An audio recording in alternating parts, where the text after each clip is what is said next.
Si alguien me iba a preguntar qué individuo en la historia quisiera yo sentarme con él, compartir con él, hablar con él, mi respuesta sin duda alguna después de Jesucristo sería el apóstol Pablo. Sin duda alguna sería el apóstol Pablo. Por más de 40 años he estudiado la vida y las escrituras de Pablo y he llegado a amar profundamente a este hombre que es como mi absoluto héroe. Y hay muchas razones para esto. Yo admiro a Pablo por muchas cosas.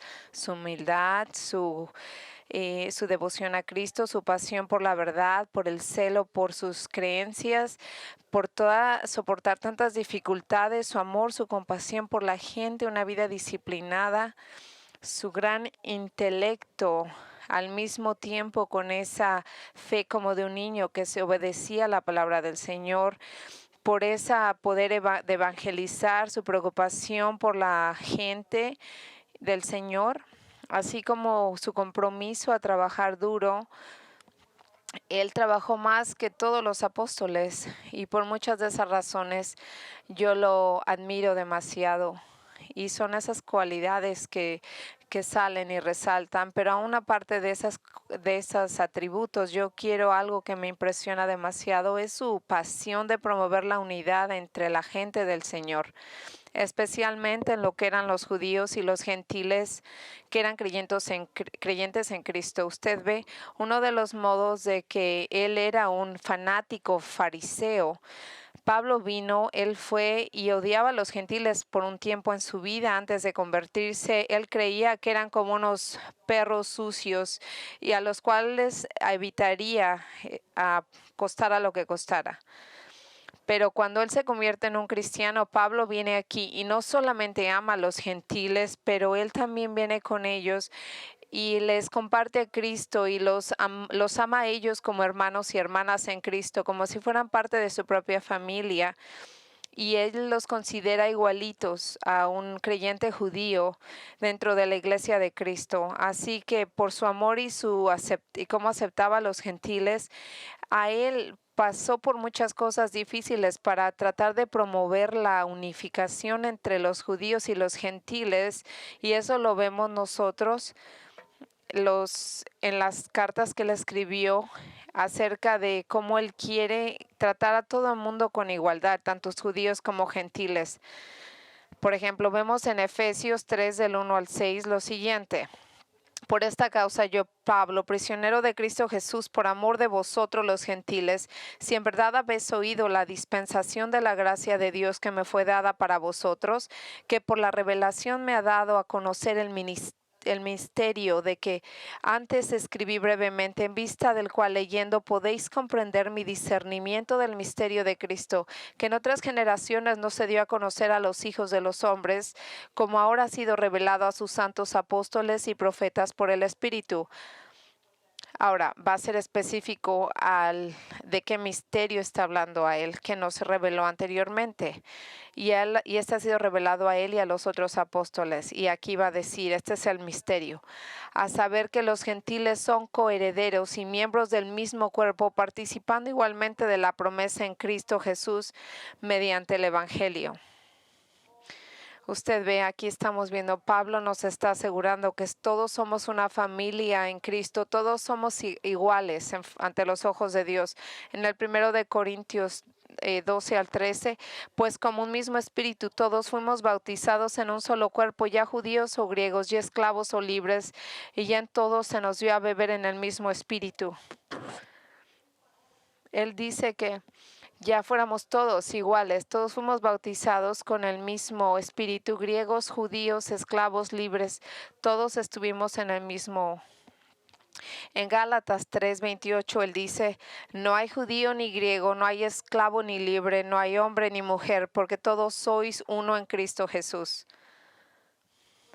Pero escuche, no solamente las escrituras de Pablo, era su misma vida y sus acciones que estaban unificando a la iglesia judía y gentil en ese tiempo, a todos los cristianos, y lo vemos muy claramente en Hechos 21, en el estudio de esta mañana. Usted ve En el estudio de Hechos 21 vamos a ver cómo el apóstol Pablo llegó a la ciudad de Jerusalén. Como usted recuerda en los estudios previos de que Pablo tenía este deseo de traer una ofrenda a la gente de parte de las iglesias gentiles de Macedonia y Acaya, para toda esta gente judía que era creyente en Jerusalén, pero muy pobre. Y la primera vez que nosotros vemos eso fue en Hechos 19-21. Pasado estas cosas, Pablo decidió en el Espíritu ir a Jerusalén después de correr Macedonia y Acaya, diciendo, después de que haya estado ahí, debo de visitar también a Roma. Y aquí vemos en el libro de Hechos cómo Lucas nos da una narrativa de la jornada de Pablo en Jerusalén y el tiempo en el que vino a cerrar ese ministerio en Efesios. Y cómo él viaja por Macedonia y Acaya para poder venir a recaudar una limosna de las iglesias gentiles, después de visitar diferentes poblados en los cuales él iba parando cuando iba en camino a Jerusalén para que finalmente llegara a Jerusalén, lo cual con eso cerramos el domingo pasado. Y después vemos aquí que mucha gente en ese transcurso trató de persuadirlo que no fuera a Jerusalén, que cancelara, porque ellos sabían que el Espíritu lo había preparado para ir a esa jornada cuando él entendía desde mensajes proféticos que había escuchado que él sería arrestado en Jerusalén y que él sufriría grandemente cuando llegara ahí. Y eso fue exactamente lo que pasó. Pero mire, anterior al arresto, nosotros vemos aquí cómo Lucas comparte y nos dice lo que pasó cuando el apóstol llegó antes de su arresto. Pero esto es lo que él dice en Hechos 21, 17 al 26. Cuando llegamos a Jerusalén, los hermanos nos recibieron con regocijo.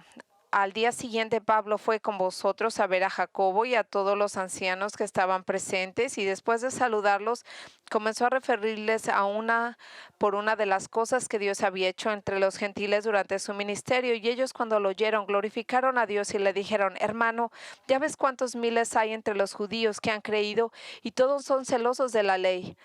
Y se les ha contado acerca de ti, que enseñas a todos los judíos entre los gentiles que se aparten de Moisés, diciéndoles que no se circunden a sus hijos ni observen las tradiciones. Entonces, ¿qué se debe de hacer? Porque la multitud está confundida. Por lo tanto, tenemos 4 hombres que han hecho un voto. Tómalos y purifícate junto con ellos y paga sus gastos para que se rasuren la cabeza. Y todos sabrán que no hay nada cierto en lo que les están dicho acerca de ti, sino que tú también vives ordenadamente, acatado a la ley. Pero en cuanto a los gentiles que han creído, nosotros les hemos escrito, habiendo decidido que deben abstenerse del sacrificio de ídolos, de sangre, de lo estrangulado y de fornicación. Entonces Pablo tomó consigo a los hombres. Al día siguiente, purificándose junto con ellos, fue al templo, notificando de la terminación de los días de purificación hasta que el sacrificio se les ofreciera a cada uno de ellos. Ahora, antes de continuar en estos versículos, yo quiero darle unas observaciones que serán importantes para que usted entienda este pasaje. Primero que nada, esta sería la última vez que leemos en el libro de Hechos acerca de la iglesia de Jerusalén. Primero nosotros encontramos esta iglesia cuando se creó en Hechos 2, en el día de Pentecostés, cuando 3,000 gente judía aceptó a Cristo después de oír el sermón de Pedro. Y así fue como nació esta iglesia. Y esta es una iglesia que le consideramos como la iglesia madre. Y en esos años primeros de la cristianidad, fue una de las iglesias con más influencia dentro de todas las iglesias. Le tengo que mencionar que es importante, como Lucas nos menciona en los capítulos anteriores de Hechos, ahora ya estando en el 21, aquí nos viene a decir, esta será la última vez que él va a mencionar cualquier cosa con respecto a esta iglesia. En segundo lugar, Pablo llega aquí a Jerusalén, lo cual sería su tercer viaje misionero. Y la razón por lo que esto es importante es porque Pablo sería arrestado aquí, entonces él sería un prisionero de los romanos por los siguientes 4 años. Él pasaría 2 años en Cesarea y después 2 años más en Roma. Y aunque parece que en lo que dice el Nuevo Testamento es de que Pablo lo dejarían libre y continuaría su ministerio, pero una vez más sería arrestado y después lo matarían. Y en este tercer viaje misionero oficialmente viene al final con su última visita a Jerusalén, en la cual estamos leyendo en Hechos 21.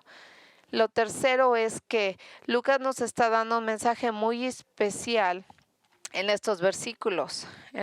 No nos está dando solamente historia, nos está dando teología.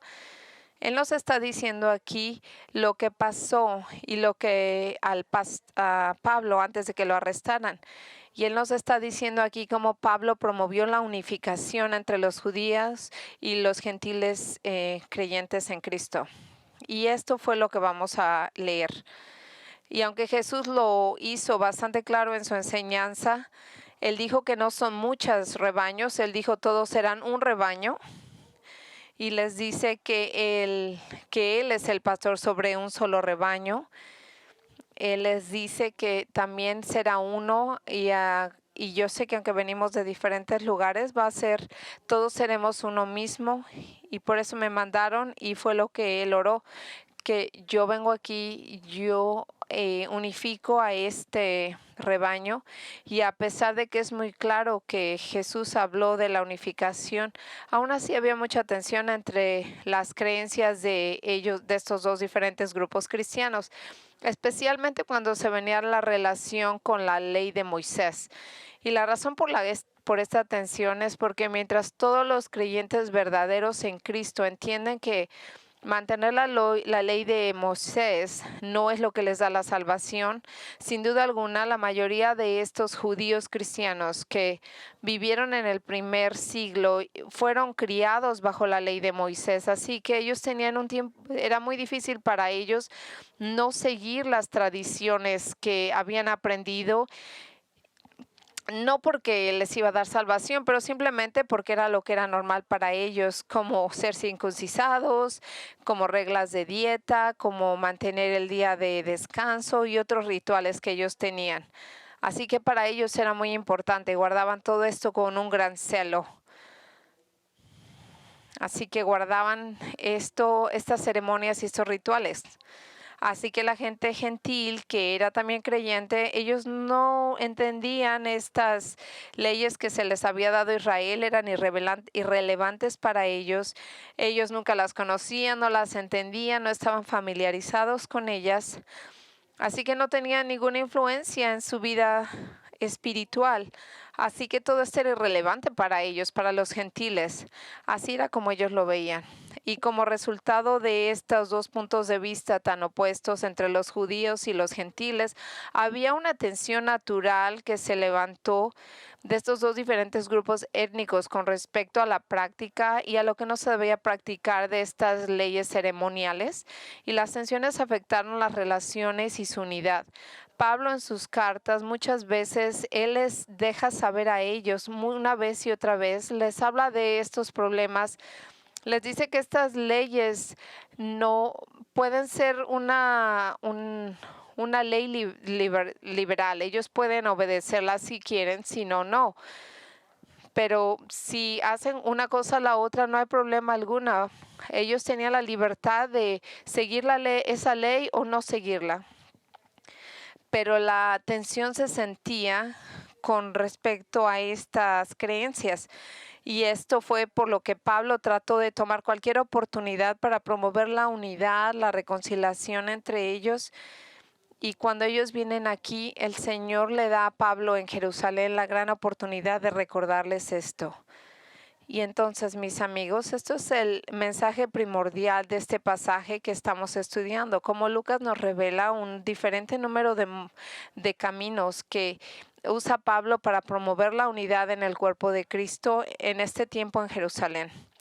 Y aunque yo le voy a decir que han pasado más de 2000 años desde esa situación que existió en Jerusalén en el primer siglo, entre esa tensión entre dos diferentes grupos y la ley de Moisés, esto es realmente relevante para nosotros porque nosotros seguimos con tensiones étnicas, con sin unificar diferentes iglesias, tratando de entender cuál es el propósito de, digamos, la ley de Moisés en nuestras vidas. Hay ciertas preguntas. ¿Estamos obligados a obedecer el día de descanso, que es sábado? Muchos años atrás, alguien que vino aquí se sentía bastante ofendido con ese asunto. Nosotros tenemos que vivir por leyes dietéticas.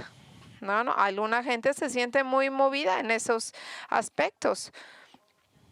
¿Qué podemos hacer nosotros para promover la unificación espiritual entre los creyentes de diferentes grupos étnicos cuando hay diferentes creencias, diferentes tradiciones entre ellos, ya sea hasta económicas, culturales?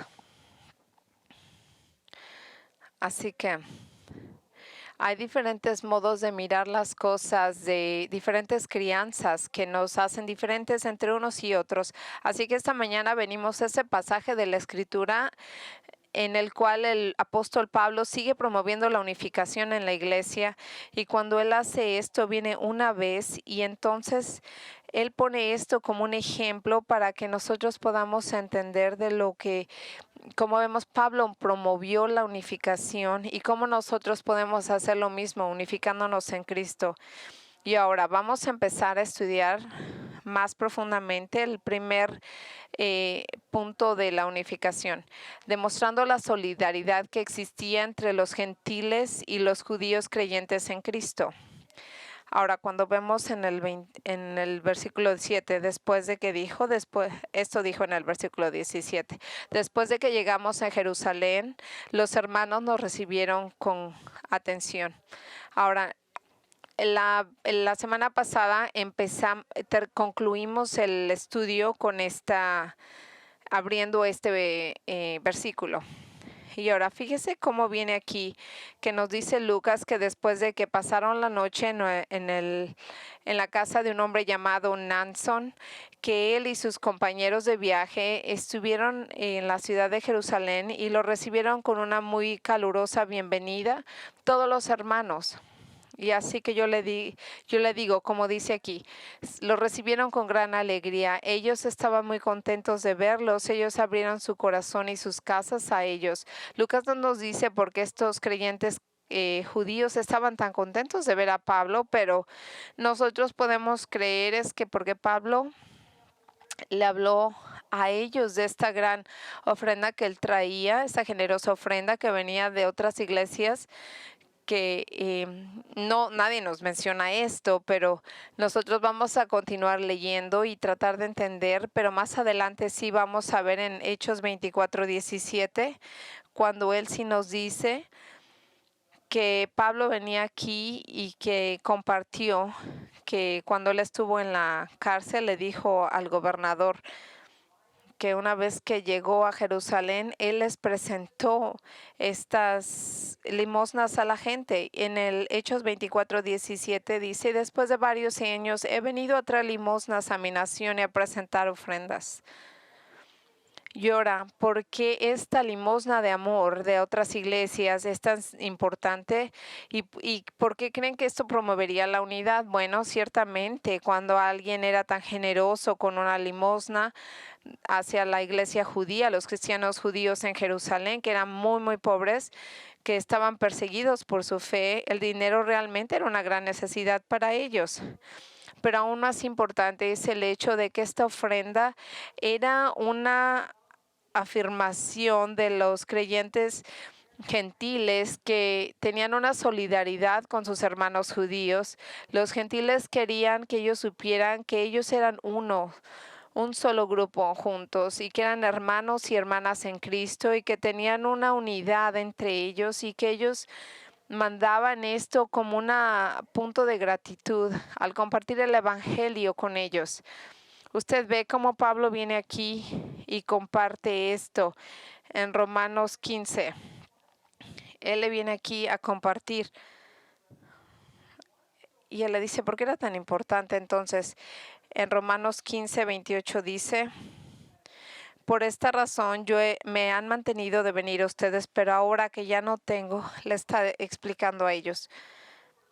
dice, pero ahora yo he venido aquí. Perdón. Pero ahora cuando yo iré a España con vosotros, pero espero verlos pasar, así me ayudes a continuar hacia allá. Después de haber disfrutado un poco, voy a su compañía, pero ahora en Jerusalén para el servicio de los santos, pues Macedonia y Acaya ha tenido bien hacer una colecta para los pobres entre los santos que están en Jerusalén. Si tuvieron a bien hacerlo, a la verdad que están en deuda con ellos. Porque si los gentiles han participado de sus bienes espirituales, también están obligados a servir a los santos en bienes materiales. Así que cuando haya cumplido con esto y les haya entregado esta ofrenda, iré a España llegando de paso a verlos. En estos versículos, Pablo explica a ellos que esta ofrenda era tan importante para ellos que él quería venir a dárselos y él atrasaba su viaje a España y a Roma, porque él quería venir aquí a Jerusalén para darle el dinero a estas iglesias pobres. Y él dice por qué esta ofrenda era tan importante. Él dice porque era una expresión de amor y de gratitud de la gente gentil creyente hacia sus hermanos judíos, que por haberles traído el mensaje de salvación en Cristo. Y esto es para decir que estos hombres amaban a los hombres judíos cristianos, a los profetas cristianos, a los evangelistas, a los misioneros judíos, a los maestros judíos, a los hombres que vinieron a ellos a enseñarles de Cristo, y como resultado de la gran bendición espiritual que la gente judía había traído a compartir con ellos, ellos se sentían comprometidos a compartir sus bienes materiales con ellos. En el versículo 28, él dice que esto es su ofrenda, que estaba lleno de amor y de gratitud en sus corazones, que ellos se sintieron que amaban a sus hermanos judíos. Y aunque yo le diré que esta era una expresión del amor hacia los creyentes judíos, había una preocupación en el corazón de Pablo de que este regalo podría ser malentendido por la iglesia en Jerusalén. Posiblemente ellos estaban tratando de comprar el cariño y el aprecio de ellos y de convencerlos de que lo reconocieran como un grupo cristiano gentil. Y fue por eso mismo que él quería que no malentendieran que este regalo era un regalo para la gente cristiana, y pedía que fuera un regalo que fuera aceptado con buenas intenciones. Y esto fue lo que dijo: yo les digo, hermanos, por el nombre de Jesucristo y por el amor en el Espíritu, que ustedes juntos vengan sus oraciones a Dios por mí, para que, primero que nada, para que yo pueda ser rescatado de aquellos que son desobedientes en Judea. Y el segundo es de que mi servicio en Jerusalén sea probado aceptable por los santos.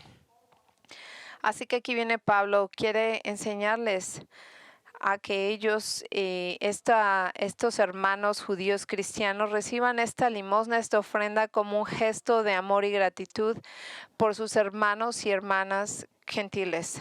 Y el Señor contestó estas oraciones, porque esto es lo que nosotros venimos a leer en el versículo de Hechos 21 al 27, en el cual dice, en el cual ellos con gran aprecio nos recibieron, no solamente por el dinero que ellos traían, sino también por la gente que envió este dinero.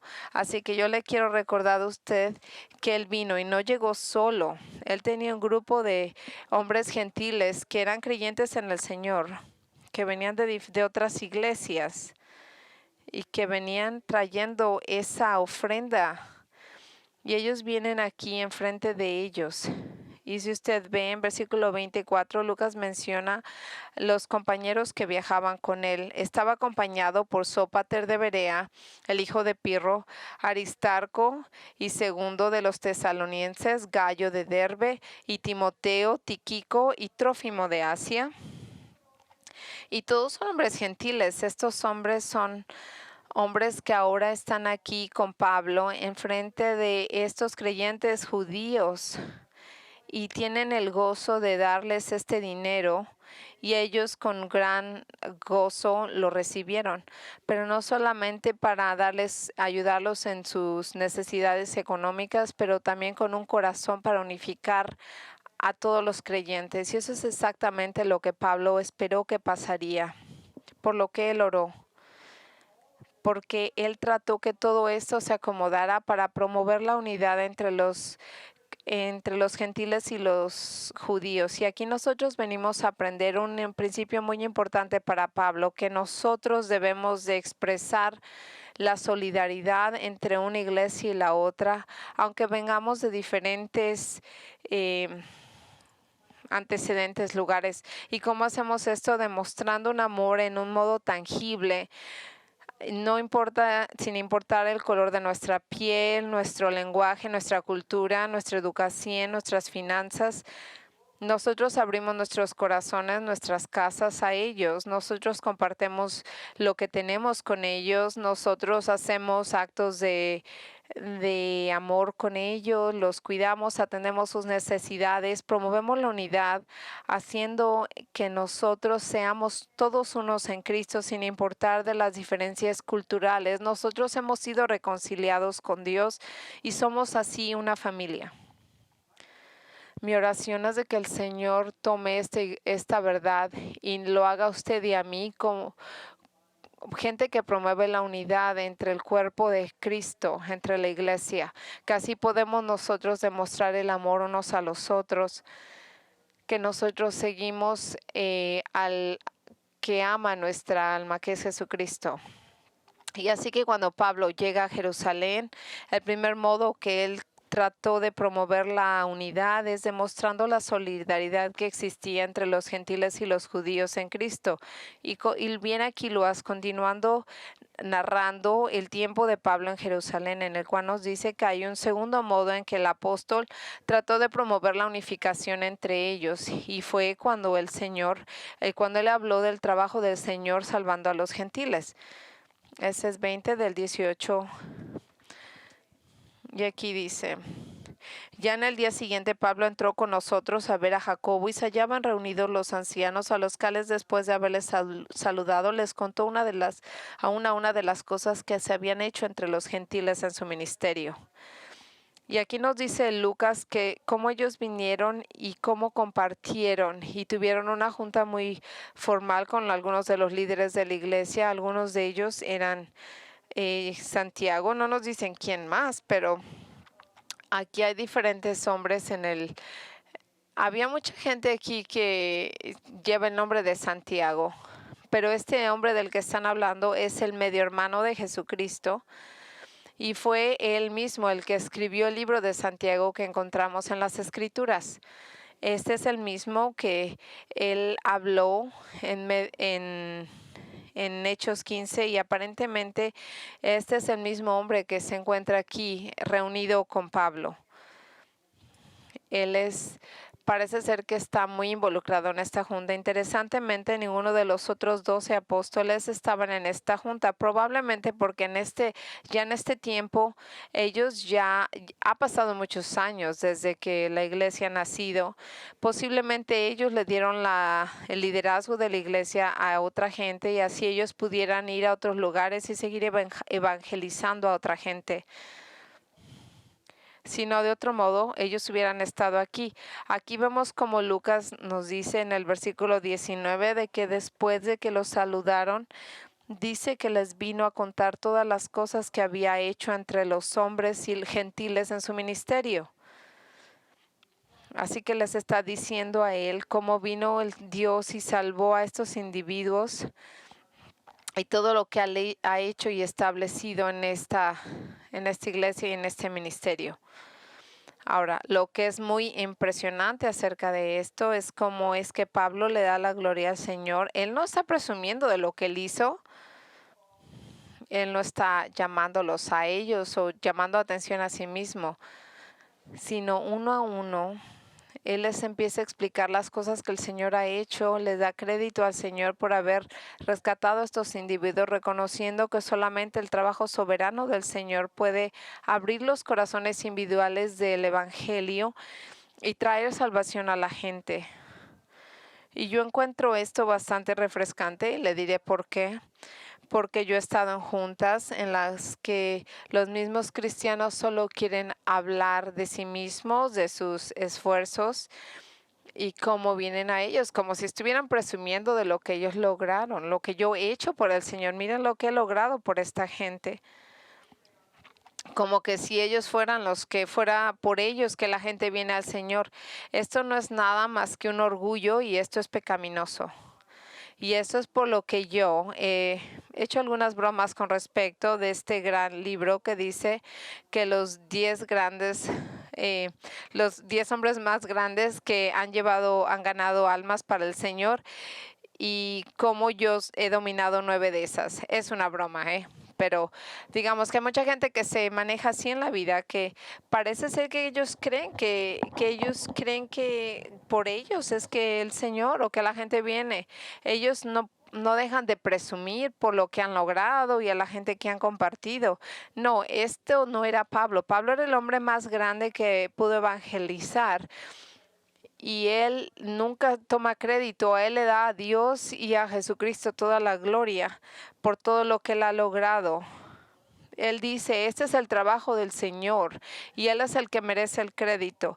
Así que cuando usted ve el reporte misionero en el versículo 20 de Hechos 21:20, esto es lo que Él dice. Y ellos cuando lo oyeron glorificaban a Dios.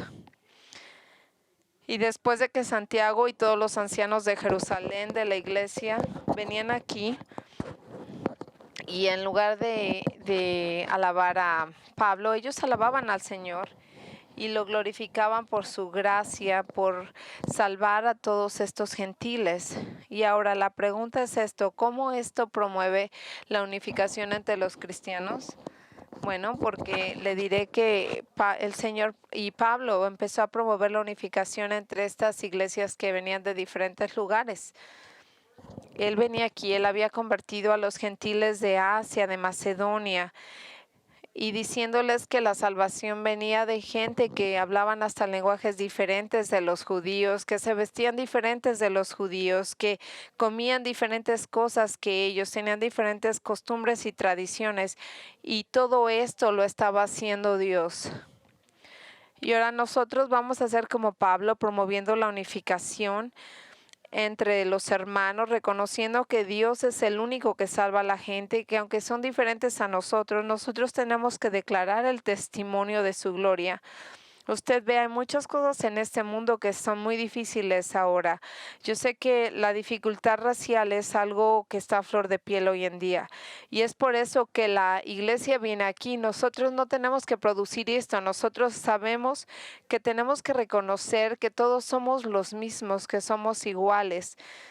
Y por tantos miles de años el Señor ha venido trayendo juntos a diferentes grupos de gente que son bastante diferentes unos de los otros y haciendo a su iglesia como una nación unida con la gente de diferentes nacionalidades y grupos étnicos. Escuchen, como lo he dicho anteriormente, nosotros no estamos supuestos a tener iglesias con barreras, que de las iglesias blancas, las iglesias de gente de color, las iglesias hispanas, iglesias asiáticas, donde tenemos diferentes colores y blanco y hispanos de color, asiáticos, todos somos hermanos y hermanas en Cristo y promoveríamos la unidad en Cristo simplemente diciendo esta verdad de lo grande que es nuestro Señor y cómo salvamos a la gente en cada tribu, en cada lenguaje. Nosotros traemos todos y unificamos a las iglesias como una misma, amándolas como una sola.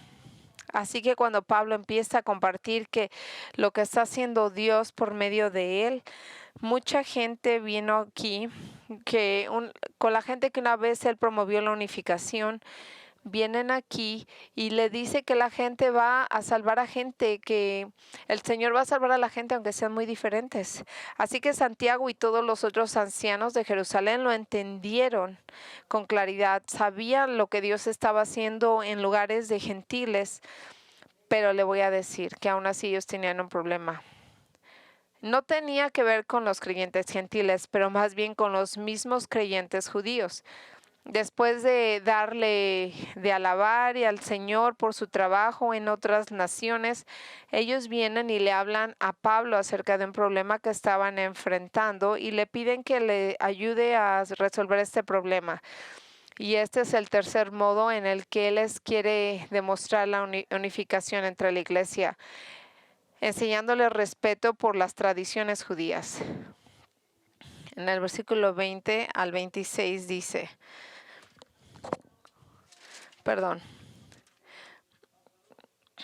dice, perdón.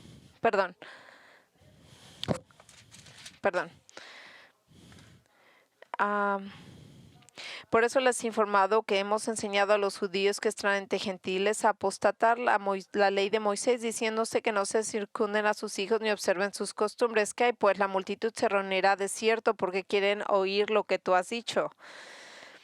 Así que aquí vienen toda esta gente a decir y a preguntarle a Pablo qué es lo que él opina acerca de este gran problema que están enfrentando. Le están explicando, lo cual Pablo ya sabía anteriormente, de que había miles de gentes que vivían ahí, que se habían convertido en creyentes del Señor, pero que aún así ellos tenían un amor por esta ley, y lo que él quería decir es de que él sabe que la gente es salva solamente por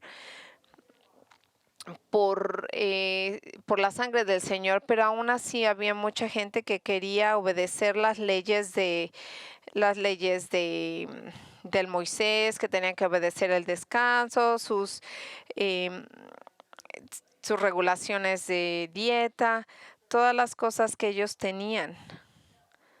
Y ahora, la razón por la que estas cosas son tan importantes y por qué esta gente era tan devota a estas cosas, era porque esas eran las costumbres que ellos conocían, era como ellos vivían, eran como ellos entendían que todo esto era lo que ellos sabían hacer y no sabían hacerlo de otro modo. Y si ellos sabían que no ganaban así su entrada al cielo, pero lo hacían ellos para obedecer al Señor. Ahora, el Nuevo Testamento lo hace muy claro que después de la llegada de Cristo, todas estas costumbres ya no son importantes y ya no son unos mandatos para los creyentes, pero en este momento era solamente algo que era dejado a la conciencia de cada creyente si las querían obedecer o no.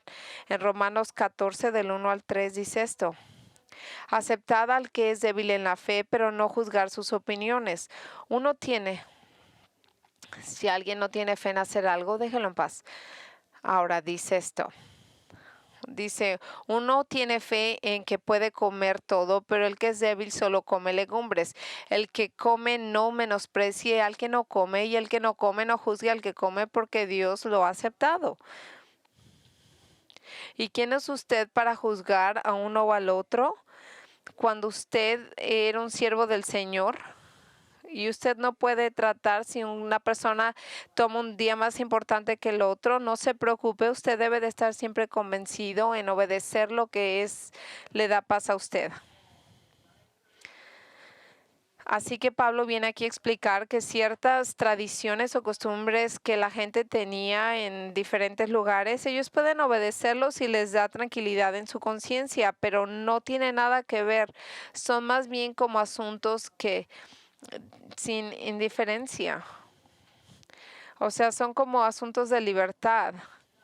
La gente, el Señor no los obliga a que los obedezcan, tampoco lo prohíbe. Cada quien lo hace si le da paz en su conciencia, pero no es esto como la mayoría de la gente judía de ese tiempo vio estos asuntos. Ellos tenían un gran celo por estas leyes, ellos sentían que era bastante importante obedecerlos, pero ese no era el problema. Ese no era realmente el problema. El problema de ellos, le dicen, tenía que ver con el mismo Pablo, de que él vino a Jerusalén. Le explicaron a él que los judíos se habían sido alimentados de mentiras, de de información que no estaba correcta con respecto a Pablo y les decían que si trabajo misionero el que él estaba efectuando, le que estaba diciendo que la gente judía la estaba obligando a que dejara estas tradiciones judías y que ya no caminara de acuerdo a estas ceremonias. Y estas acusaciones, yo le quiero decir que eso no era verdad. Pablo nunca le dijo a ningún judío que olvidara la ley de Moisés. Él les dijo que eso no era lo que era importante para la salvación, que no estaban obligados a hacer eso para entrar en salvación, pero él nunca les ordenó que las hicieran a un lado. En efecto, Pablo se aseguró de decirle a Timoteo que era parte judío y él estaba circuncisado, que antes de que empezara su trabajo misionero, él mismo tomó una zarita y tomó una ofrenda y fue parte de una de esas costumbres. Y así que él no estaba oponiéndose a que la gente obedeciera a estas reglas o estas tradiciones. Específicamente nosotros hablamos de estos hombres que se conocían como los judaizantes, que es gente que estaba tratando de destruir la credibilidad de Pablo y como un hombre del Señor. ¿Y cómo hacían ellos estos? Bueno, ellos venían aquí a las iglesias que había fundado Pablo y ellos empezaban a enseñar cosas opuestas a lo que les había dicho Pablo, enseñándoles que la salvación venía por fe en Cristo más mantener la ley. Asimismo, estaban enseñándole a los gentiles que primero tenían que mantener la ley que estaba establecida y después serían ellos cristianos. Así que vamos a ver el libro completo de Gálatas. Habla de este asunto, cómo Pablo renuncia y acusa a estos judaizantes porque ellos están declarando que la fe no es sola, sino que también uno que hacer los trabajos de obedecer una ley. Esta era gente que no eran creyentes verdaderos, pero ellos venían disfrazados, hablando y presentándose como tales. Él escribió esto en Gálatas 1 del 6 al 9. Me maravillo de que tan pronto hayáis abandonado al que os llamó por la gracia de Cristo para seguir un evangelio diferente, que en realidad no es otro evangelio, solo que hay algunos que os perturban y quieren pervertir el evangelio de Cristo. Pero aún así nosotros, o a un ángel del cielo, nos anunciara otro evangelio contrario al que hemos anunciado, sea anatema. Como hemos dicho antes, también repito ahora, si alguno os anuncia un evangelio contrario al que recibisteis, sea anatema. Lo que quiere decir es de que si alguien le dice, sí, usted tiene que creer en Jesús y tiene que hacer algo más para ser salvo, no, si le dice crea en Jesús y obedezca ciertas reglas, eso no, esa es una mentira y ellos deben irse al infierno porque eso no es lo que dice. No, no tiene usted que mantener la ley para ser salvo, pero porque si creía la gente que tenía que hacer eso, usted no confiaba en Jesucristo para ser salvo. Así que sorprendentemente estos hombres que vinieron aquí estaban aceptados como miembros de la iglesia, lo cual le parece sorprendente, pero es exactamente lo que pasaba aquí y eso fue lo que nosotros vimos en Hechos 15:1, en el que vemos que nos dice aquí, ciertos hombres vinieron y empezaron a hablar. Entonces unos venían a Judea y enseñaban a los hermanos que si no se circuncisaban conforme al rito de Moisés no podrían ser salvos. Y ahora estos hombres eran parte de la iglesia de Jerusalén y nosotros sabemos esto porque más adelante nosotros vemos que en el versículo 15-24 nos van a dar una información con respecto a esto, que los gentiles tenían que mantener, decían ellos, que no es importante, que nadie tiene que obedecer esta ley. En el versículo 24, por cuantos hemos oído que algunos que han salido de nosotros, a los cuales no dimos orden, os han inquietado con palabras, perturbando vuestras almas, mandando circuncidaros y aguardar la ley, nos ha parecido bien, habiendo llegado a un acuerdo, elegir varones y enviarlos a vosotros, para que hablaran, él les dice esto, para que entendieran que la gente tendría que entender una verdad bíblica fuerte. Y por eso les está diciendo a algunos de nosotros no les dijimos, les especifican, no les dijimos que fueran. Ellos eran de nosotros, eran parte de nuestra iglesia. Pero usted se pregunta, ¿cómo pudo haber pasado tal cosa? ¿Cómo lo permitieron estos apóstoles que eso pasara? ¿Que se diera ese lugar? No es un asunto secundario, estamos hablando del mismo evangelio. ¿Cómo la gente viene aquí a dañar el evangelio?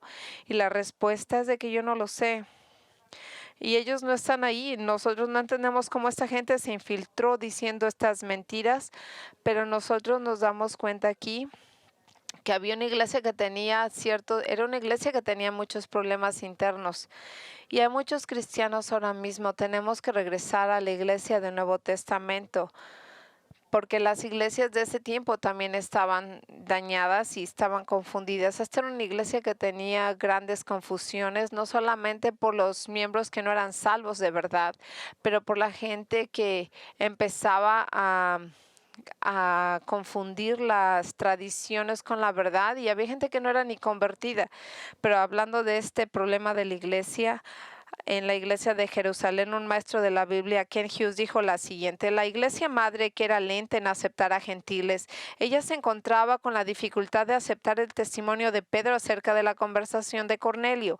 Tenía sospechas del trabajo entre los samaritanos. En el Consejo de Jerusalén no le encontraba lista a darle la libertad a la iglesia gentil. Por otro lado, ellos eran rápidos en acomodar a los judíos y recibirlos como miembros, aunque aún a los que no se habían apartado del judaísmo. La iglesia madre estaba comprometiendo con prejuicios y pecando con labios llenos de infamia, que eventualmente llevaría al rechazo de Pablo.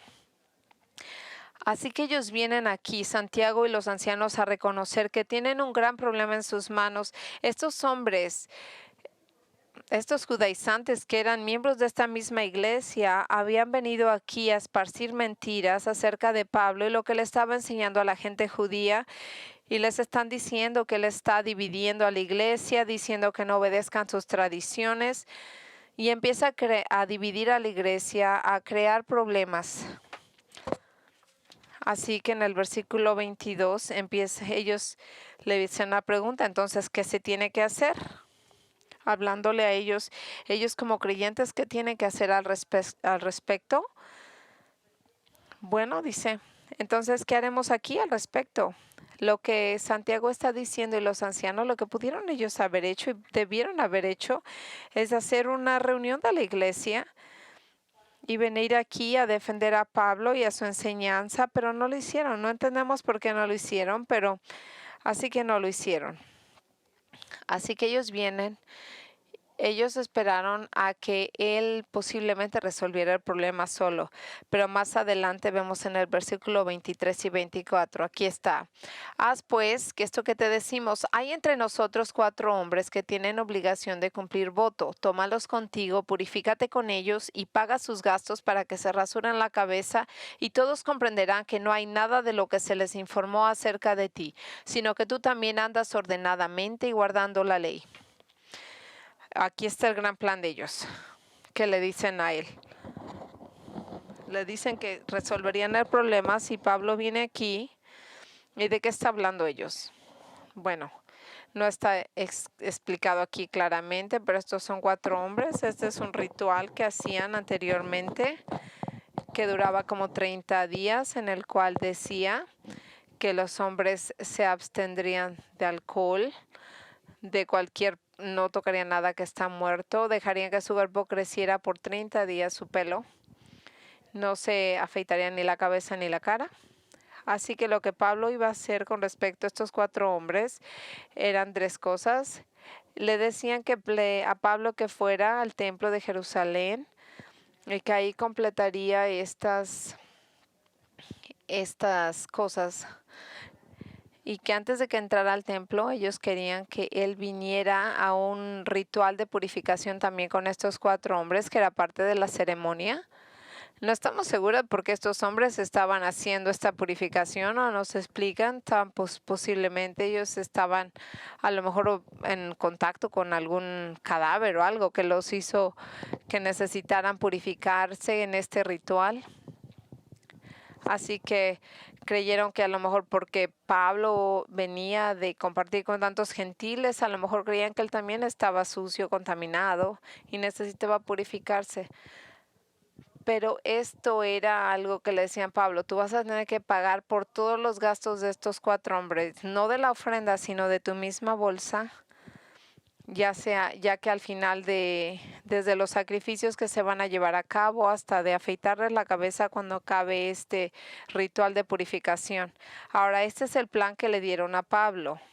Y lo que ellos pensaban es de que si Pablo hace esto, entonces ya van a dejar a un lado los rumores de que dicen que no respeta las leyes judías y las costumbres. Y eso por eso que nos dice que en el versículo 25, esto solamente era una costumbre judía y ellos siendo tan celosos de su ley no podrían cambiar nada de la misma. Así que vinieron y decidieron que esto sería del modo que él obedecería la ley. Y eso es lo que dice. Entonces Pablo tomó consigo a aquellos hombres al día siguiente, habiéndose purificado con ellos, entró en el templo para anunciar el cumplimiento de los días de purificación cuando sabían presentarse a la ofrenda de uno de ellos. Y cuando estaban a punto de cumplirse los 7 días, los judíos de Asia, al verle en el templo, se alborotaron.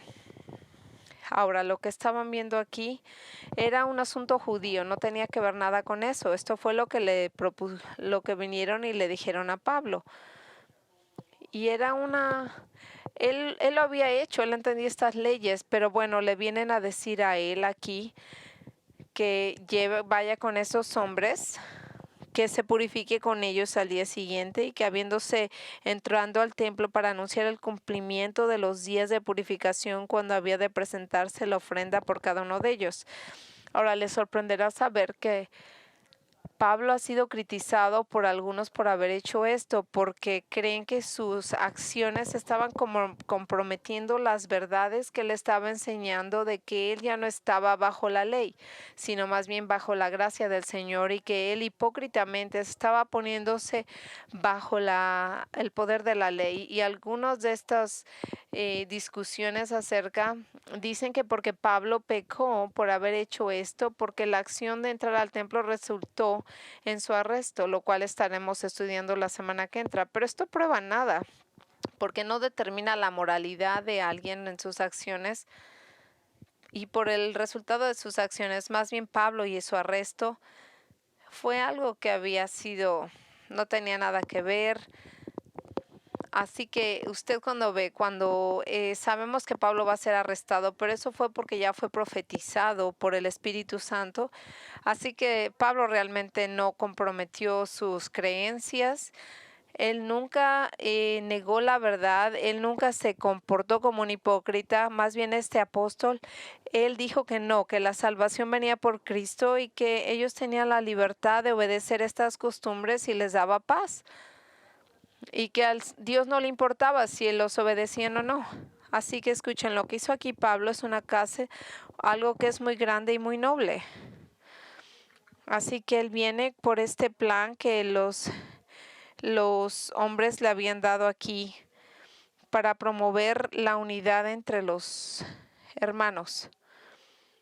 Y por eso mismo él vino a hacer algo que no tenía que hacer, pero él decidió hacerlo para dejarlos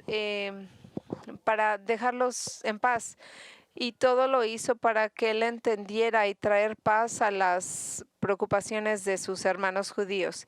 Y esto totalmente consistente con lo que dijo Pablo. No fue un acento que fue en silencio, sino más bien él lo escribió en el 1 de Corintios 9, del 19 al 23. Y así es como nosotros debemos de vivir. Porque aunque soy libre de todos me he hecho esclavo para ganar al mayor número posible. A los judíos me hice como judío para ganar a los judíos. A los que están bajo la ley, como bajo la ley, aunque yo no estoy bajo la ley, para ganar a los que están bajo de la ley.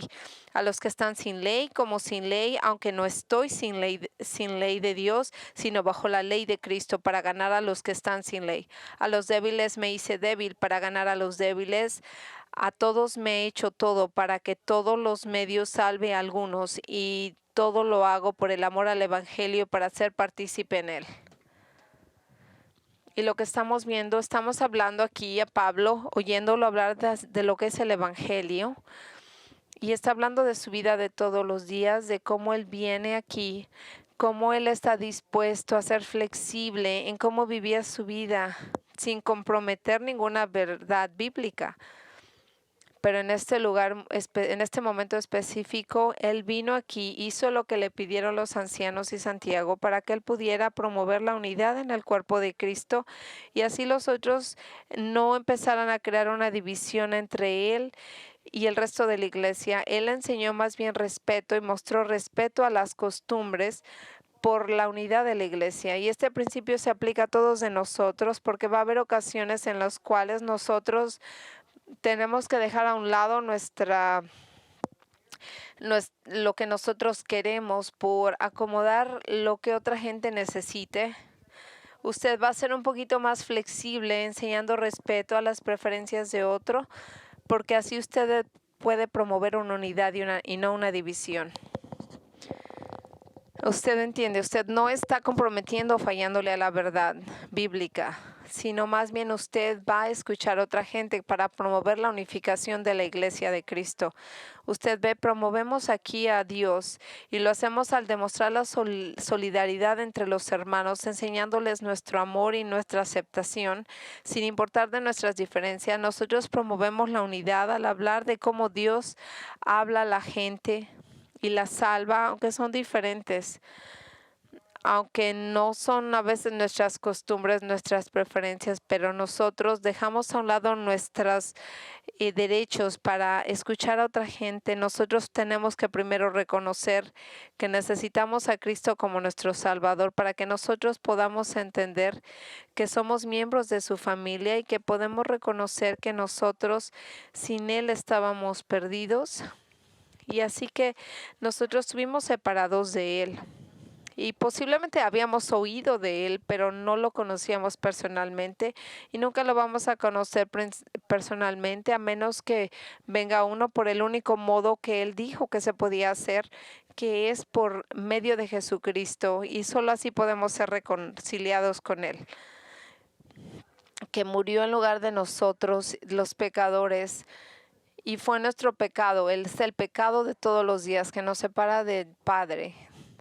Y cuando nosotros nos arrepentimos, nosotros venimos a Cristo y ponemos nuestra confianza por salvación en Jesucristo. Nosotros nos hemos reconciliado con Dios y todos nos volvemos en una familia y nos reconciliamos con todos los demás. Y yo quiero que usted se asegure que usted ha confiado en Jesús por su salvación, que está reconciliado y todos somos parte de esa familia, y que usted vive para promover la unidad entre hermanos y hermanas de Cristo. Gracias por traernos juntos. Gracias de que como iglesia local nosotros podemos estar aquí y podemos ser una iglesia que promueve unidad, de que nosotros sabemos que todas las barreras se han dejado a un lado, de que aunque seamos diferentes, de que aunque nosotros enséñanos a amarnos unos a los otros, de que somos una familia, y estamos agradecidos por eso. Ayúdanos a ir a esta misión, a que nosotros seamos gente que ame, que sigamos predicando en nombre de Jesucristo. Amén. Gracias por